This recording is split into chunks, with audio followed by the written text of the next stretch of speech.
Leadership and cultivating a winning culture were the hot topics at the 80th annual ABCA Baseball Convention in Dallas, Texas this past weekend. We took Keep the Line Moving on the road. It's Keep the Line Moving Coaches Week. Now it's time for the head coach of the USC Trojans in his second year, Andy Stankiewicz, as we continue on with the podcast series from the ABCA Conference. Tell us your baseball life.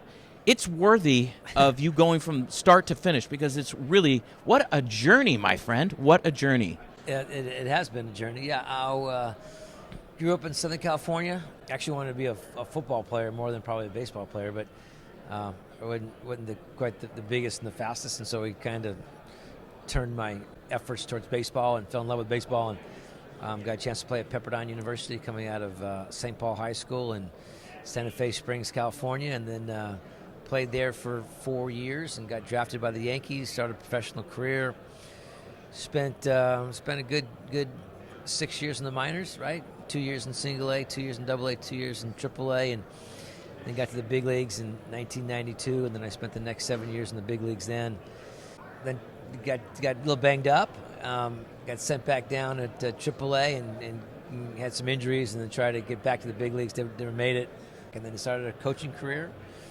in 2002 with the New York Yankees. I went back to the Yankees, the team that had drafted me, and I started coaching, and I knew right away when I was done playing I was going to coach. I know you hear a lot of guys say, when you're done playing, take some time off to figure out what you want to do. For me, I knew that I love baseball, and I couldn't imagine doing anything else. I had to have a life in baseball, I thought, and so God provided an opportunity to get back into coaching and professional baseball. So I did that for 5-6 years, and I scouted for the Yankees for a year and in the Four Corners, and then I coached at Arizona State University. I was an assistant coach under Coach Murphy there. Had the great learning time back into college baseball, and then I left college baseball, went to the Seattle Mariners for a couple of years as an infield or a field coordinator position. Then Grand Canyon University called and said they wanted to talk about maybe possibly coming back to college coaching, and so I took that job, and it was a Division II program, and went to Division I. Had a great time growing that program. Had a great administration that was really, really helpful and supportive to help grow that program. And then USC called a couple of years ago, and this is year 2, and so here we are. It's been kind of a whirlwind, but it's been a heck of a ride. So let's go back to Southern California when you were growing up and you saw that, hey, I'm pretty good at baseball and I think I could play collegiately. And then you get to Pepperdine and you start to excel. At what moment did you know, and you said you loved the game, and that's most of it, but you have to have ability. Sure. At what point did you know in your youth, college level, right, when you could pair the two, the passion for the game and the ability to take it to subsequent next levels, per se? Well, I got drafted out of high school. And so I think that that I kind of, for whatever reason, kind of told me that, hey, I might have a chance to do this after college. And I got drafted after my junior year as well. And so, I always believed that at some point I was going to get an opportunity to play professional baseball. But I think that it's just the passion to play and the desire to get better was just at the forefront my entire college career. I joke. People ask me like, what was my my major at Pepperdine was staying eligible. I didn't really.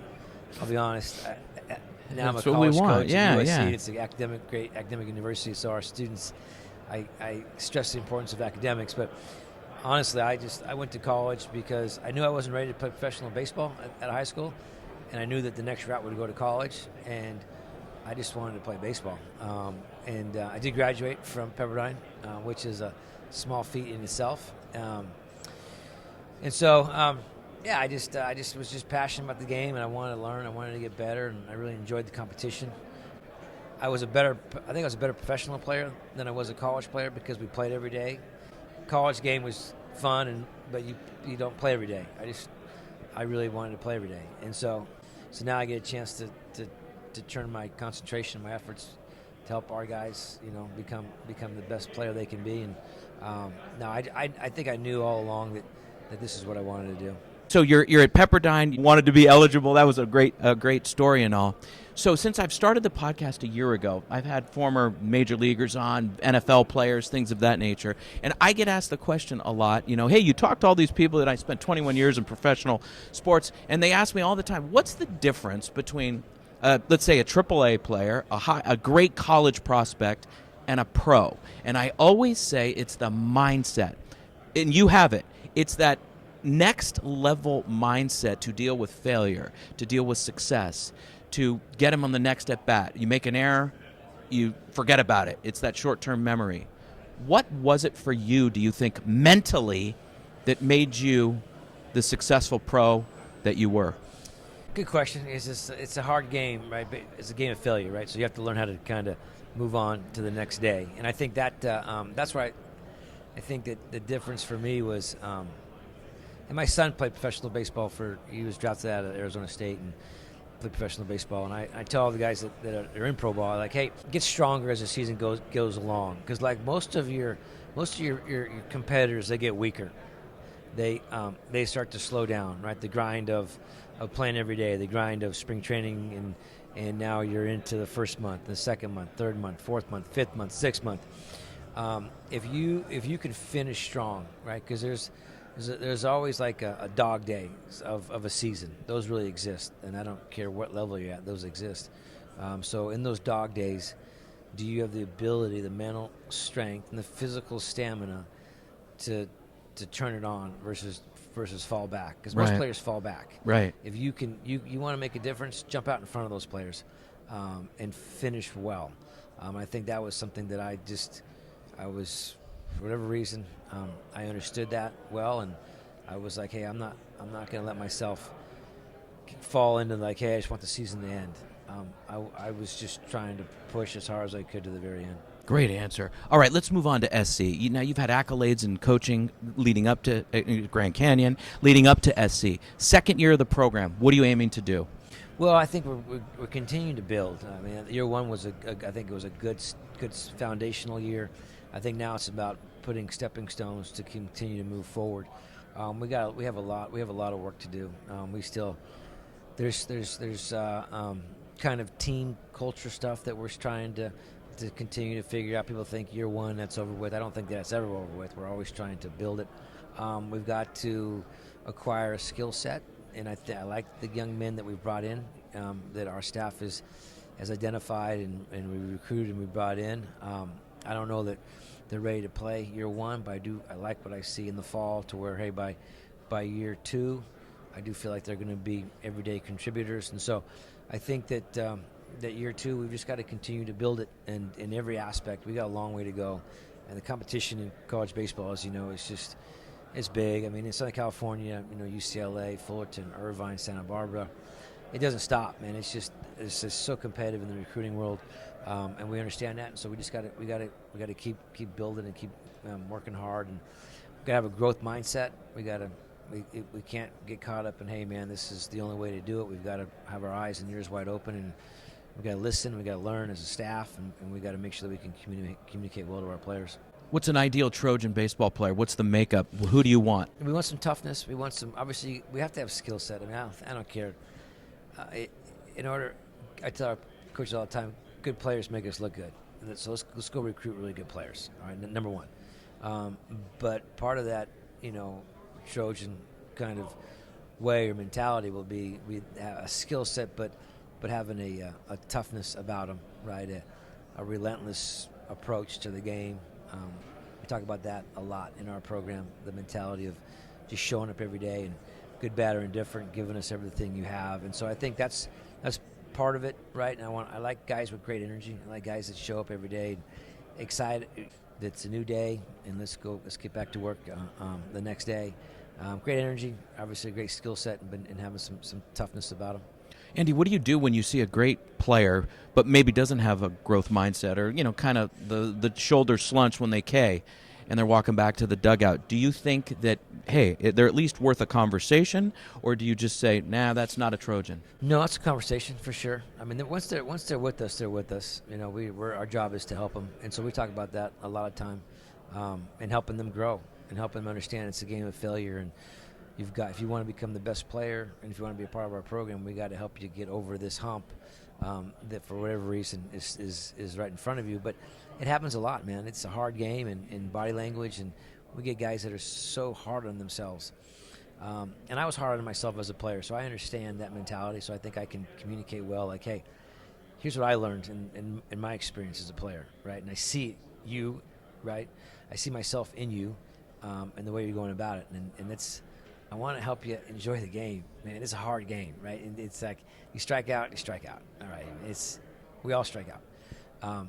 And so let's learn how to move on, right? And because if you don't learn how to move on, what's going to happen is you're not going to play, and then you're going to have a bad experience, right? It's not going to be what you want it to be. And so, but yeah, you just try to be real with them, try to be honest and upfront, and just try to explain to them what you see and how you can help them. Last question. So with the high visibility of the USC Trojans, my gosh, one of the top schools in the country, you're going to be given, and you probably have, I'm sure you have throughout your career, opportunities to speak to business leaders and people that are not in the baseball industry. How do you equate your philosophy with coaching, helping young men, and just how you empower folks and have it understandable for somebody maybe who's running a company or is a president or tries to, engage in a way similar to what you're doing? Well, I think it's interesting is I think a lot of companies, I'll give you an example. I went out, I enjoy golf, and so I went out and played around in golf, and I was just by myself. And there was a threesome that I joined, young men, and I was having fun, just good banter back and forth. And I found out they were water polo players at Long Beach State. And so I told them I was the head baseball coach at USC, and so right away there was a common denominator, athletics, right, competition. But they were telling me how they got great jobs because they were athletes. They were college athletes. And I try to share with my guys, too, like, hey, you're going to get opportunities to be a part of another type of a team, maybe a business team at one point. And your boss is going to be excited about you because you were a student athlete at, it doesn't have to be USC, it can be anywhere. But those same characteristics that you learned in the clubhouse and the dugout are going to really be favorable for you in this business. And so I just try to, when I talk to leaders of corporations and businesses as well, is like, I think we're all looking for a team guy, right? Because everybody has a role, right? And so can our guys, right? Can your employees, can they accept their role and be good in their role? And as a result of them doing their role well, your company has a lot of success. And so I think that's team sports. That's what we deal with every day. Not everybody on my team is a Friday night guy. I have plenty of guys on my team that are relievers that we're going to win or lose that night because of their ability to, not because a starter went 6, but are you going to be able to come in the 8th and throw 10 pitches, and he threw 110 pitches? Your role is just as big as his, right? Because you got the job done, and we got to win that night. And so, right. Or it's a pinch hitter coming off the bench, right? And just I think, and making sure that and celebrate those guys, right? And I need to recognize those guys when they have those successes, because if I do it well, they'll be excited about that role. But if I don't celebrate them and show them that they have value, then they're going to be like, man, why am I here? I don't even have a role. But if I can help them understand and their teammates understand that role that night, right, and it could have been a walk. It could have been a walk with 2 outs in the bottom of the 7th that we ended up getting a 2-run homer because you walked. And he walked, and people were like, oh, he got a walk. But that walk led to the guy that came on deck circle that got the big 2-run homer to put us up, by a run. So everybody has a role, and everybody has a value. And I think that you just got to find it and celebrate it and make them feel good about it. And if you do that on a consistent basis, they'll be excited about coming to work tomorrow. I believe that. So. Heck yes. Yeah. There you have it, everybody. Andy Stankiewicz, head coach, USC Trojans baseball. Thank you. My pleasure. And we thank Coach Andy Stankiewicz very much for being on the show. So that wraps up the first ever Keep the Line Moving Coaches Week. We thank everyone who was on the show. What a great event in Dallas, and I hope you enjoyed the podcast that came out of that conference. Next week, we're back to our regularly scheduled programming, where we will have another leader on Keep the Line Moving. Have a great week, everybody, and we'll see you next time. Every week, you hear guests on this podcast talk about some of their biggest leadership challenges. As a leader, you want to make an impact on those you lead and reach your organization's goals, while also optimizing your time management. Wherever you are in your leadership journey, we could all use some help. This is what we focus on with our group and individual coaching services. To book a call or get more information, email me directly at chrisg@garganoleadership.com or visit our website at garganoleadership.com. For our podcast and video producer, Jack Radutsky, and our marketing coordinator, Savin Narwal, have a great week, everybody.